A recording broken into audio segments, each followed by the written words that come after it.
जय हिंद। एसएससी हिंदी के online platform में आपका स्वागत है। ये मौलिक अधिकार की क्लास है। मौलिक अधिकार का अनुच्छेद हम 25 से 28 में धार्मिक स्वतंत्रता का अधिकार दिया गया है, इस पर चर्चा करते हैं। चलिए शुरू करते हैं।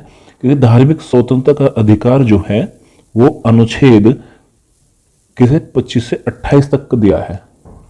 चलिए क्या कहता है 25, धार्मिक स्वतंत्रता का अधिकार। अनुच्छेद 25 क्या कहता है कि अनुच्छेद 25 में सभी व्यक्तियों को अंतःकरण की स्वतंत्रता का और धर्म को अबाध रूप से मानने, आचरण करने और प्रचार करने का समान अधिकार प्रदान करता है। साथ ही क्या कहता है कि प्रचार प्रसार के अधिकार के अंतर्गत किसी व्यक्ति को अपने धर्म में धर्मांतरित करने का अधिकार शामिल नहीं है। मतलब कि प्रचार प्रसार के अधिकार के अंतर्गत जब कोई व्यक्ति प्रचार प्रसार कर रहा हो अपने धर्म का, तो अपने धर्म में धर्मांतरित करने का अधिकार शामिल नहीं है। अनुच्छेद किसके साथ 25 के तहत में अगर कोई व्यक्ति किसी को शामिल कर रहा है प्रचार प्रसार करने के लिए कि मैं अपने धर्म का प्रचार प्रसार करूं, आप भी मेरे साथ शामिल हो जाओ, तो ये आर्टिकल 25 के तहत नहीं आता है। अनुच्छेद 25 और क्या कहता है कि धार्मिक विश्वास, धार्मिक पूजा, परंपरा के आचरण का अधिकार प्रदान करता है।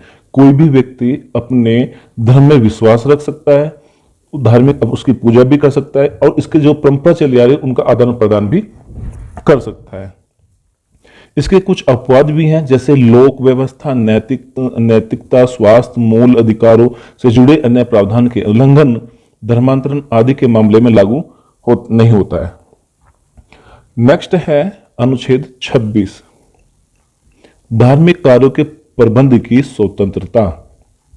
अनुच्छेद 26 प्रत्येक धार्मिक समुदाय या उसके किसी अनुभाग को निम्नलिखित अधिकार प्राप्त होंगे, जैसे धार्मिक और मूर्त प्रयोजनों के लिए संस्थाओं की स्थापना और पोषण का अधिकार, चल एवं अचल संपत्ति को अर्जित करने और उसका स्वामित्व रखने का अधिकार, ऐसी संपत्ति को विधि के अनुसार प्रशासित करने का अधिकार, स्वयं के धर्म विषय कार्यों के प्रबंधन का अधिकार, ये अनुच्छेद 26 देता है।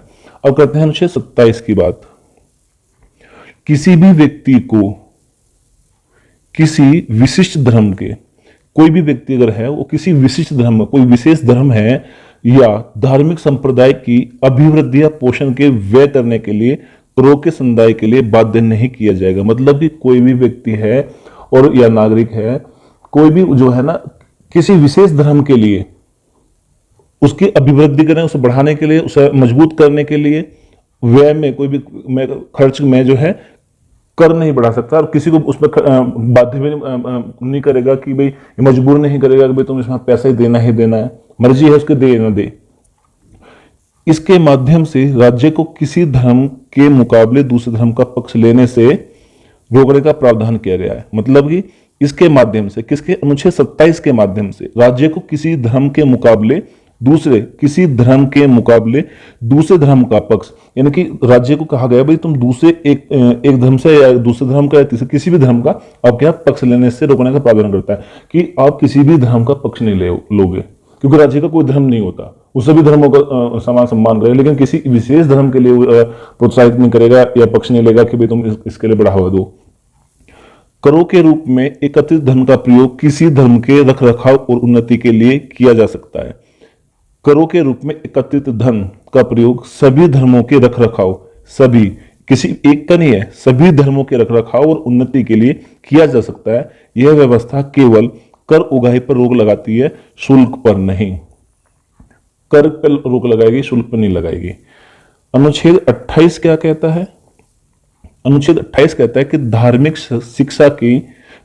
शिक्षा में उपस्थित होने की स्वतंत्रता, यानी कि धार्मिक शिक्षा में उपस्थित होने से स्वतंत्रता, कोई भी व्यक्ति स्वतंत्र है, वो कहीं भी शिक्षा ग्रहण कर सकता है धार्मिक। अनुच्छेद 28 के अंतर्गत राज्य निधि से पूर्णतः संचालित किसी भी शिक्षा संस्था में धार्मिक शिक्षा नहीं दी जाएगी। यानी कि राज्य निधि से पोषित जो स्कूल, कोई भी चीजें है जहां शिक्षा दी जा रही है, वो अगर राज्य निधि से पोषित है, राज्य उस पर पैसा, राज्य से मान्यता प्राप्त, राज्य उसमें पैसा खर्च कर रहा है, तो ऐसे संस्थान में, किसी भी ऐसे शिक्षा संस्थान में धार्मिक शिक्षा नहीं दी जाएगी। ये साफ साफ कहा गया है किसके तहत? अनुच्छेद 28 के तहत। यद्यपि राज्य द्वारा प्रशासित किंतु किसी विन्यास या न्यास द्वारा स्थापित संस्थाओं के लिए यह व्यवस्था लागू नहीं होती।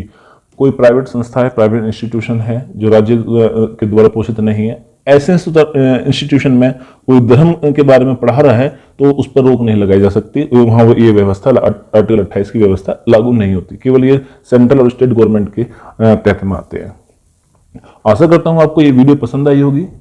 मिलते हैं एक नई वीडियो के साथ, तब तक के लिए जय हिंद, जय भारत। और लाइक करें, शेयर करें, सब्सक्राइब करें। जय हिंद, जय भारत।